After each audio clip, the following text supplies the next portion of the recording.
প্যাথোলজিতে anaemia বুঝতে হলে প্রথমে একটা জিনিস ক্লিয়ার থাকা দরকার, নর্মাল আরবিসি কিভাবে তৈরি হয়। That means stages of erythropoiesis or RBC develop. Erythropoiesis মানে জাস্ট একটা ডেফিনিশন না, আরবিসি কোথায় তৈরি হয়, কোন কোন স্টেজ দিয়ে যায়, কোন স্টেজে প্রবলেম হলে অ্যানিমিয়া হতে পারে, সবকিছু এই প্রসেসের মধ্যে চলে আসে। This video is not only for memorisation. আমরা আজকে দেখব ফিটাল লাইফ থেকে অ্যাডাল্ট লাইফ পর্যন্ত আরবিসি ফরমেশনের পুরো লজিক এবং সাথে প্যাথোলজির সাথে কানেকশন কিভাবে হয়। যদি আমরা এরিথ্রোপয়েসিস ভালো মতো বুঝতে পারি দেন অ্যানিমিয়া টপিকটা আমাদের জন্য খুবই ইজি হয়ে যাবে। Let's start erythropoiesis from the foundation level and this is the math foundations. ফার্স্টে আমরা ডেফিনেশন দিয়ে শুরু করি। এরিথ্রোপয়েসিস ওয়ার্ডটা বড়, কিন্তু ওয়ার্ডটা যদি আমরা ব্রেকডাউন করি খুব ইজিলি বুঝতে পারছি। এরিথ্রো মানে হচ্ছে রেড, যেটা আমরা এরিথ্রোসাইটের মধ্যে ইউজ করি, আর পোয়েসিস মানে প্রোডাকশন। সো এরিথ্রোপয়েসিস মানে লিটারালি বোঝাচ্ছে making of red blood sell. এটা একটা normal physiological process. RBC production হয়, ম্যাচুরেশন হয় এবং সার্কুলেশনের মধ্যে রিলিজ হয়। এই প্রত্যেকটা প্রসেস একসাথে বোঝানো হয়। প্রতিদিন এই এরিথ্রোপয়েসিসটা হচ্ছে, বিলিয়ন্স অফ আরবিসি তৈরি হচ্ছে, আমাদের বডির মধ্যে রিলিজ হচ্ছে। একটা ফ্যাসিনেটিং বিষয় যদি আমরা চিন্তা করি, এরিথ্রোপয়েসিস এইজের সাথে সাথে আমাদের ডেভেলপমেন্টের সাথে সাথে তার সাইড চেঞ্জ করতে থাকে। আমরা এই এরিথ্রোপয়েসিস প্রসেসটাকে একটা কোম্পানির সাথে কম্পেয়ার করতে পারি, যেটা একটা ছোট গ্যারাজে শুরু হয়েছে, দেন একটা ছোট অফিসের মধ্যে শিফট হলো, আর সবার শেষে জায়েন্ট একটা পার্মানেন্ট হেডকোয়ার্টারের মধ্যে সে এসে তার কাজটা কন্টিনিউ করলো। আমরা যদি একদম এমব্রায়োনিক লাইফ চিন্তা করি, প্রথম সাইটটা ইয়ক স্যাক, সেকেন্ড উইক অফ জেস্টেশনে এখানে আরবিসি প্রোডাকশনটা শুরু হয়। বাট এটা টেম্পোরারি একটা জায়গা, এটা কিছু প্রিমিটিভ আরবিসি তৈরি করে থাকে, আর এটা 6th উইকে যাওয়ার পর এটা বন্ধ হয়ে যায়। ইয়ক স্যাক যখন আরবিসি প্রোডাকশন বন্ধ করে দেয় তখন লিভার দায়িত্বটা নিয়ে নেয়। 6th উইকের মধ্যে এটা স্টার্ট হয়, আর এটা বার্থ পর্যন্ত আরবিসি প্রোডাকশন অথবা এরিথ্রোপয়েসিসের মেইন সাইট হিসেবে কাজ করে থাকে। স্প্লিনও কিন্তু এখানে একটা সাপোর্টিং রোল প্লে করে 6th উইক থেকে শুরু করে 24 সপ্তাহ পর্যন্ত। এরপর আস্তে আস্তে কিন্তু পার্মানেন্ট হেডকোয়ার্টার তৈরি হওয়া শুরু হলো। 16th উইকের মধ্যে আমরা যখন যাই, বোন মেরো পুরো দায়িত্বটা নেওয়া শুরু করে দেয়। যখন একটা বেবি বর্ন হচ্ছে তখন থেকে নর্মাল ফিজিওলজিক কন্ডিশনে বোন মেরো আরবিসি প্রোডাকশনের সাইট হিসেবে কাজ করে থাকে। বোন মেরো যে একমাত্র আরবিসি প্রোডাকশনের সাইট হিসেবে কাজ করে, এটা ক্লিনিক্যালি খুবই ইম্পর্ট্যান্ট। এটা যদি আমরা বুঝতে পারি দেন আমরা একটা টপিক এক্সট্রা মেজুলারি হেমাটোপয়েসিস সম্পর্কে জানতে পারবো। এক্সট্রা মানে আউটসাইড, মেডুলা বোন মেরোকে বোঝাচ্ছে, আর হেমাটোপয়েসিস মানে ব্লাড সেল ফর্মেশন। সো বোন মেরোর বাইরে যদি কখনো ব্লাড সেল ফর্মেশন হয় অ্যাডাল্ট লাইফের মধ্যে, সেটাকে আমরা এক্সট্রা মেজুলারি হেমাটোপয়েসিস বলবো। এটা কেন হতে পারে আমরা একটু চিন্তা করি। যদি আমাদের বোন মেরো ফ্যাক্টরিটা ড্যামেজড হয়ে যায়, হতে পারে সেটা ক্যান্সারের কারণে হচ্ছে অথবা ফাইব্রোসিসের কারণে হচ্ছে। ফর এক্সাম্পল মাইলোফাইব্রোসিসের মধ্যে দেখা যায় বোন মেরো ফাইব্রোসড হয়ে যায়, আর মাঝে মধ্যে বোন মেরো এমনি ফেল করতে থাকে।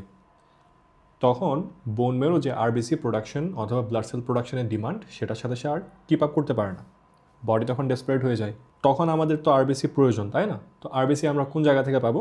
তখন আরবিসি প্রোডাকশনের যে পুরোনো সাইটগুলো ছিল, যেটা আমরা এমব্রায়োনিক লাইফের মধ্যে দেখেছি, ফিটাল লাইফের মধ্যে দেখেছি, তাদেরকে আবার অ্যাক্টিভেট করে দেয়। মানে লিভার আর স্প্লিন তখন অ্যাক্টিভেটেড হয়ে যায়। এই কারণে কখনো যদি ডক্টর দেখতে পায় একটা লিভার এনলার্জড হয়ে যাচ্ছে অথবা স্প্লিন এনলার্জড হচ্ছে ক্লিনিক্যাল এক্সামিনেশনের সময়, এটা একটা রেড ফ্ল্যাগ হিসেবে ডক্টর ধরে নেয়। ডক্টর তখন বুঝতে পারে যে বোন মেরো যেটা মেইন হেডকোয়ার্টার হিসেবে ছিল, সেটা ফাংশনটা ঠিকমতো করতে পারছে না, and it's very high yield for our exams. এখন আমরা সেকেন্ড যে বড় আইডিয়াটা তার দিকে এগিয়ে যেতে পারি। তার মানে আমরা এখন প্রসেসটাই পড়ব। আমরা দেখব যে কীভাবে বোন মেরোর ভেতরে স্টেপ বাই স্টেপ ম্যাচুরেশনটা হয়। এই পুরো প্রসেসের মধ্যে আমরা মাস্টার স্টেম সেল থেকে শুরু করে একদম ম্যাচিওর ব্লাড সেল পর্যন্ত কীভাবে তৈরি হয় সেটা বোঝার চেষ্টা করব। এটা অবভিয়াসলি হেমাটোপয়েটিক স্টেম সেল অথবা HSC দিয়ে তৈরি হয়, যেটা আমরা হেমাটোপয়েসিস ভিডিওর মধ্যে আলোচনা করেছি। This is the ultimate mother sell, অনেকটা একদম ব্ল্যাঙ্ক স্লেটের মতো কাজ করে। এটা যে কোনো ধরনের ব্লাড সেলে কনভার্ট হতে পারে, সেটা হোয়াইট সেল হোক, প্ল্যাটিলেট হোক অথবা রেড ব্লাড সেল হোক। রেড ব্লাড সেল হওয়ার সর্বপ্রথম যে রিকোয়ারমেন্ট সেটা হচ্ছে এই হেমাটোপয়েটিক স্টেম সেলকে এখন কমিটেড হতে হবে। এই স্টেম সেলটা BFU অথবা বার্স্ট ফর্মিং ইউনিটে কনভার্টেড হয়। এটা অনেকটা একটা আর্লি প্রজেক্ট ম্যানেজার হিসেবে কাজ করে, এবং এই প্রজেক্ট ম্যানেজারটা আরবিসি তৈরির জন্যই ডেডিকেটেড। এটা প্রলিফারেট করা শুরু করে এবং সে একটা সেল পুল তৈরি করে থাকে। এই সেল পুলটা তখন CFUE অথবা কলোনি ফর্মিং ইউনিট এরিথ্রয়েড তৈরি করে থাকে। তার মানে আমরা যত নিচের দিকে যাচ্ছি চার্টের অথবা প্রসেসের, তত এই সেলগুলা আরবিসি হওয়ার দিকে স্পেসিফিক হয়ে যাচ্ছে। আমরা যখন এই সেলগুলো এখন মাইক্রোস্কোপের নিচে দিব, তখন আমরা এটা বুঝতে পারবো, ডিফারেন্সিয়েট করতে পারবো। এই CFUE এটা প্রো এরিথ্রোব্লাস্টে কনভার্ট হয়, অ্যান্ড এই প্রো এরিথ্রোব্লাস্টটাই হচ্ছে ফার্স্ট ভিজিবল সেল অথবা first visible red blood cell precursor. এই প্রো এরিথ্রোব্লাস্টের বৈশিষ্ট্য হচ্ছে এটা একটা বড় সেল যার নিউক্লিয়াস থাকবে। এই নিউক্লিয়াসের বিষয়টা দেখব যখন একটা আরবিসি ম্যাচিওর হচ্ছে তখন ডিসঅ্যাপিয়ার করছে। এই প্রো এরিথ্রোব্লাস্টটা কয়েকটা ম্যাচুরেশন সিরিজ ক্রস করার পর বেসোফিলিক এরিথ্রোব্লাস্টে কনভার্ট হয়। পরবর্তী যে আমরা নামগুলো দেখব এটা অ্যাকচুয়ালি স্টেইনের উপর বেস করে, অর্থাৎ আমরা যখন মাইক্রোস্কোপের নিচে স্টেইন ইউজ করছি কোন ধরনের কালার দেখাচ্ছে তার উপর বেস করে নামকরণটা করব। প্রো এরিথ্রোব্লাস্ট দেখা যায় বেসোফিলিক এরিথ্রোব্লাস্ট হয়ে যাচ্ছে। বেসোফিলিক মানে হচ্ছে এটা স্টেইন যখন ইউজ করব তখন ব্লু কালার দিবে, কারণ দেখা যায় এই স্টেজের মধ্যে এসে সে প্রোটিন বানানো স্টার্ট করছে। এই প্রোটিনটা কোথায় ইউজ হবে? অবভিয়াসলি হিমোগ্লোবিনের মধ্যে। হিমোগ্লোবিনের মধ্যে হিম পার্টটা অবভিয়াসলি আয়রন প্রোটোপ্রোভাইরিন পার্ট আর গ্লোবিনটা প্রোটিন পার্ট। এই বেসোফিলিক এরিথ্রোব্লাস্ট যখন অনেক বেশি হিমোগ্লোবিন তৈরি করতে থাকে, হিমোগ্লোবিন মানেই আয়রন রিচ একটা মলিকিউল যেখানে অক্সিজেন ক্যারিং ক্যাপাসিটি আছে, তখন সেলের কালারটা কিন্তু চেঞ্জ হতে থাকে। তখন এটা পলিক্রোম্যাটিক এরিথ্রোব্লাস্টে পরিণত হয়। পলি মানে অনেক আর ক্রোমাটো মানে কালার। যখন এটা আমরা মাইক্রোস্কোপের নিচে দেখব তখন এখানে দেখতে পাবো ব্লু আর পিঙ্ক দুইটা শেডই তৈরি হচ্ছে, তার মানে একটা মিক্সড শেড আমরা দেখতে পাবো। এরপর দেখা যায় অর্থোক্রোম্যাটিক এরিথ্রোব্লাস্ট তৈরি হচ্ছে। অর্থ মানে ট্রু অথবা কারেক্ট। এই মুহূর্তে এসে সেলটা কিন্তু হিমোগ্লোবিন দিয়ে একদম প্যাকড হয়ে গেল। এই কারণে যখন আমরা এটা স্টেনিংয়ের মধ্যে দেখতে পাবো তখন দেখব এটা একদম পিঙ্কিশ রেড একটা কালার নিয়েছে এবং এটার মধ্যে ইউনিফর্ম কালার ডেভেলপ করছে, যার কারণে এখানে পলিক্রোম্যাটিক ওয়ার্ডটা আমরা ইউজ করছি না। আর এই অর্থোক্রোম্যাটিক এরিথ্রোব্লাস্টটাই হচ্ছে লাস্ট স্টেজ, যেটার পর আরবিসি তৈরি হওয়ার সিগনিফিক্যান্ট একটা পরিবর্তন আমরা দেখতে পাবো। আর এই অর্থোক্রোম্যাটিক এরিথ্রোব্লাস্টের লাস্ট স্টেজে দেখা যাবে সে তার নিউক্লিয়াসটা ইজেক্ট করে দিচ্ছে। কেন করছে? কারণ একটা ম্যাচিওর ব্লাড সেল একটা হিমোগ্লোবিনের ব্যাগ হিসেবে কাজ করে। এটা কোনো ডিএনএ অথবা নিউক্লিয়াস প্রয়োজন পড়ে না, কারণ এর একমাত্র কাজ অর্থাৎ আরবিসির একমাত্র কাজ অক্সিজেন ক্যারি করা। এখন আমরা যদি নিউক্লিয়াসটা রিমুভ করতে পারি তখন এটা অনেক ছোট হয়ে যায়, ফ্লেক্সিবল হয়ে যায় এবং সে একটা পারফেক্ট শেপ পায় যার মাধ্যমে সে ছোট ছোট ক্যাপিলারির মধ্য দিয়ে ক্রস করতে পারবে। যখন এই অর্থোক্রোম্যাটিক এরিথ্রোব্লাস্ট তার নিউক্লিয়াসটা হারিয়ে ফেলে তখন এটাকে আমরা রেটিকুলোসাইট বলবো। রেটিকুলোসাইট অলমোস্ট একটা ম্যাচিওর আরবিসি অথবা টিনেজার আরবিসি হিসেবে আমরা কম্পেয়ার করতে পারি এবং এটা কিন্তু বোন ম্যারো থেকে রিলিজ হয়ে ব্লাড সার্কুলেশনের মধ্যে চলে আসে। এই রেটিকুলোসাইটের মধ্যে এখনও কিছু লেফট ওভার রয়ে গেছে। যখন আমরা স্টেনিং করব তখন এটা আমরা দেখতে পাবো। 1 থেকে 2 দিন এই সার্কুলেশনে থাকার পর রেটিকুলোসাইট উইথ লাস্ট যে পোর্শন সেটাও হারাই ফেলে এবং সে আলটিমেটলি একটা ম্যাচিওর রেড ব্লাড সেলে কনভার্ট হয় এবং সে 120 দিনের মতো সার্কুলেশনের মধ্যে থাকে। সো এক্সামের জন্য এই রেটিকুলোসাইটটা একটা স্টার টপিক হিসেবে কাজ করে। এই রেটিকুলোসাইটের কাউন্ট দিয়ে আমরা বুঝতে পারবো বোন ম্যারো কীভাবে কাজ করছে। ইফ এ পেশেন্ট ইজ অ্যানেমিক এবং দেখা যায় রেটিকুলোসাইট কাউন্টটা অনেক হাই, তার মানে বোন ম্যারো কিন্তু খুব ভালো মতো রেসপন্ড দিচ্ছে অ্যান্ড বোন ম্যারো প্রোডাকশনটা বাড়াচ্ছে। আর যদি দেখতে পাই রেটিকুলোসাইট কাউন্টটা অনেক লো এবং পেশেন্টের অ্যানিমিয়া আছে, তখন বোন ম্যারোর মধ্যে প্রবলেম আছে এবং এটা ঠিকমতো রেসপন্স দিচ্ছে না। এই কারণে আমরা এই রেটিকুলোসাইট কাউন্টটাই অন্যতম ইম্পর্ট্যান্ট ল্যাব টেস্ট হিসেবে সাজেস্ট করে থাকি। অ্যান্ড এর মাধ্যমে আমরা আমাদের এই প্রসেসটা কমপ্লিট করলাম। আমরা শুরু করেছিলাম ফ্যাক্টরি থেকে এবং বোন ম্যারোতে গিয়ে এটা শেষ হলো। এখন আমরা এই পার্মানেন্ট হেডকোয়ার্টার অথবা বোন ম্যারোর মধ্যে জুম করার চেষ্টা করছি। এই ইমেজের মধ্যে আমরা ফাইনাল এবং একটা লোকাল অ্যাসেম্বলি লাইন দেখতে পাচ্ছি, যেটা আমরা ডিটেলস আলোচনা করব। লেট আস ডিকোড ইট টুগেদার। ফার্স্টে আমরা উপরে দেখতে পাচ্ছি ম্যাচুরেশন লেখা আছে এবং 3 উইকস লেখা আছে ব্র্যাকেটে। এটা একটা ক্রিটিক্যাল ইনফরমেশন যেটা আমাদের মনে রাখতে হবে অথবা বুঝতে হবে। এই 3 উইকসের মধ্যে কী কী আছে? এটা একটা টোটাল টাইম যেখানে হেমাটোপয়েটিক স্টেম সেল কমিটেড হয় এবং আরবিসি ফর্মেশন হয়। যখন একটা মানুষ অ্যানিমিক হয়ে যায়, ফর এক্সাম্পল তার আয়রন কমে গেল, তখন সাথে সাথে কিন্তু তার অ্যানিমিয়া সিমটমগুলো ডেভেলপ করে না অথবা ম্যানিফেস্ট করে না, কারণ এই ফ্যাক্টরির একটা 3 সপ্তাহ সময়কাল আছে। পাইপলাইনের মধ্যে এই সেলগুলো 3 সপ্তাহ সময় জুড়ে থাকে। এখন কি প্লেয়ারটাকে এখানে কি প্লেয়ারটা হচ্ছে MEP। MEP stands for megakaryocyte erythroid progenitor. এটা একটা মেজর ব্রাঞ্চিং পয়েন্ট। এটাকে একটা ম্যানেজার হিসেবে চিন্তা করতে পারি, যেটা 2টা প্রোডাকশন লাইন তৈরি করতে পারে। সে এরিথ্রয়েড লাইন কন্টিনিউ করতে পারে, এরিথ্রয়েড লাইন, আর সে মেগাক্যারিওসাইট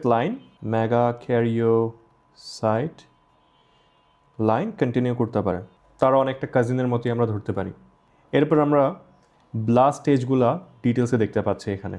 সেকেন্ড যেটা আমরা দেখতে পাচ্ছি সেটা প্রো এরিথ্রোব্লাস্ট। এটা ফাউন্ডেশন স্টেজ একটা। এখানে কিন্তু সেলের ব্লু প্রিন্টটা সেট হয়। এরপর দেখতে পাচ্ছি আর্লি এরিথ্রোব্লাস্ট, ইন্টারমিডিয়েট এরিথ্রোব্লাস্ট আর লেট এরিথ্রোব্লাস্ট। এই তিনটা ব্লাস্ট স্টেজ যদি আমরা চিন্তা করি, এখানের মধ্যে কিন্তু অ্যাক্টিভলি কনস্ট্রাকশনটা হচ্ছে, সেলটা র্যাপিডলি ডিভাইড করতেছে এবং মোস্ট ইম্পর্টেন্টলি প্রচুর পরিমাণে হিমোগ্লোবিন এখানে তৈরি হচ্ছে। আর ক্রিটিক্যাল একটা পয়েন্ট আমাদের মাথায় রাখতে হবে, যেটা এখানে লেখা আছে আয়রন আপটেক। তার মানে সেল প্রচুর পরিমাণে আয়রন এখন গ্রহণ করতেছে। আমরা একটু হিমোগ্লোবিনের ফিজিওলজিটা বোঝার চেষ্টা করি। হিমোগ্লোবিনের কোর কম্পোনেন্ট কিন্তু হিম গ্রুপটা, আর হিমের মধ্যে ইসেনশিয়াল একটা অ্যাটম আয়রন। এরিথ্রোব্লাস্টের যে স্টেজগুলো আমরা পড়েছি, ওই সময়ে সেলের যে রিসেপ্টরগুলো থাকে সারফেসের মধ্যে কিছু ডকইয়ার্ড থাকে, যেখানের মধ্যে ডিফারেন্ট অ্যাটম অথবা মলিকিউল এসে কানেক্ট করতে পারে। ওই রিসেপ্টরগুলোর মধ্যে ট্রান্সফেরিন কানেক্ট হয়। ট্রান্সফেরিনের কাজ আয়রন ট্রান্সপোর্ট করা, অ্যান্ড ট্রান্সফেরিন যখন রিসেপ্টর ক্যাপচার করে তখন ওই আয়রনটা সেলের ভেতরে প্রবেশ করে। ওকে, এখন আমরা এই ইনফরমেশনগুলো বোঝার পর কিছু ক্লিনিক্যাল কোরিলেশন করতে পারবো। একটা ইম্পর্ট্যান্ট ক্লিনিক্যাল কোরিলেশন হচ্ছে আয়রন ডেফিসিয়েন্সি অ্যানিমিয়া। এখানে কি হয়? আয়রন ডেফিসিয়েন্সি অ্যানিমিয়ার মধ্যে দেখা যায় যে ট্রান্সফেরিনের মধ্যে আয়রনটা নাই, আর অ্যাজ এ রেজাল্ট ফ্যাক্টরি আর হিমোগ্লোবিন বানাতে পারে না। রেজাল্ট কী হয়? সেলটা তখন ম্যাচিউর হতে থাকে, ডিভাইড হতে থাকে, কিন্তু সে ওই যে পিঙ্ক রেড হিমোগ্লোবিনটা আছে, ওই পিঙ্ক রেড হিমোগ্লোবিন দিয়ে সেলটাকে কিন্তু আর পরিপূর্ণ করতে পারছে না। As a result it becomes small আর ইট পেল হয়ে যায়। আর এটার ক্লাসিক ফাইন্ডিং কী হবে? দেখা যাবে সেলটা মাইক্রোসাইটিক হয়ে যাচ্ছে, মানে ছোট হয়ে যাচ্ছে, হাইপোক্রোমিক মানে পেল কালার হচ্ছে। আয়রন ডেফিসিয়েন্সির এটা একটা হলমার্ক ফিচার। যখন আয়রন আপটেকটা ঠিকমতো হয় না, ওটার কনসিকুয়েন্সটা আমরা খুব সুন্দর মতো ফিজিক্যাল ম্যানিফেস্টেশন হিসেবে দেখতে পাই এরিথ্রোব্লাস্ট ফেজের মধ্যে। আমরা আরও কিছু ক্লিনিক্যাল কোরিলেশন অথবা সিগনিফিকেন্স বুঝতে পারি। আমরা প্রথমে বলেছিলাম যে প্রথম 3 সপ্তাহে কিন্তু আরবিসিটা ম্যাচিউর হয় না। ওই প্রথম 3 সপ্তাহে এমইপি থেকে লেট এরিথ্রোব্লাস্ট তৈরি হয় এবং নিউক্লিয়ার এক্সট্রুশন হয়ে রেটিকুলোসাইট তৈরি হয়। এই কারণে যদি একটা আয়রন ডেফিশিয়েন্ট পেশেন্টকে আমি আয়রন ট্রিটমেন্ট দিই, সাথে সাথে কিন্তু আমরা আরবিসি কারেক্টেড হচ্ছে এটা দেখতে পাবো না। মিনিমাম 3 সপ্তাহের মতো সময় লাগবে। তবে হ্যাঁ, 5 থেকে 7 দিন পর আমরা কিন্তু রেটিকুলোসাইট যে ইনক্রিজ হচ্ছে সেটা দেখতে পারবো। যদি এটা ইনক্রিজ হয়, তার মানে আমরা বুঝতে পারবো যে হ্যাঁ, বোন ম্যারো রেসপন্সটা খুবই ভালো। আর এমইপি কারেকশন যেটা, এটা আমাদের বুঝতে হবে যে এমইপি কারেকশন নামের একটা ফেনোমেনন আছে। আরবিসি আর প্ল্যাটিলেট কিন্তু কমন প্রোজেনিটর থেকে আসে, মানে এমইপি থেকে। যখন মাইলোড ডিসপ্লাস্টিক সিনড্রোম হয়, মানে এমডিএস, অথবা কিছু লিউকেমিয়ার ক্ষেত্রে দেখা যায় এই শেয়ার্ড লিনিয়েজ থাকার কারণে আরবিসি আর প্লেটেলেট দুই জায়গার মধ্যে প্রবলেম হচ্ছে। তার মানে অ্যানিমিয়া, থ্রম্বোসাইটোপেনিয়া একসাথে ডেভেলপ করতেছে। আর আয়রন আপটেকের যে ক্রিটিক্যাল উইন্ডো, এই এরিথ্রোব্লাস্ট স্টেজটা খুবই ভালনারেবল।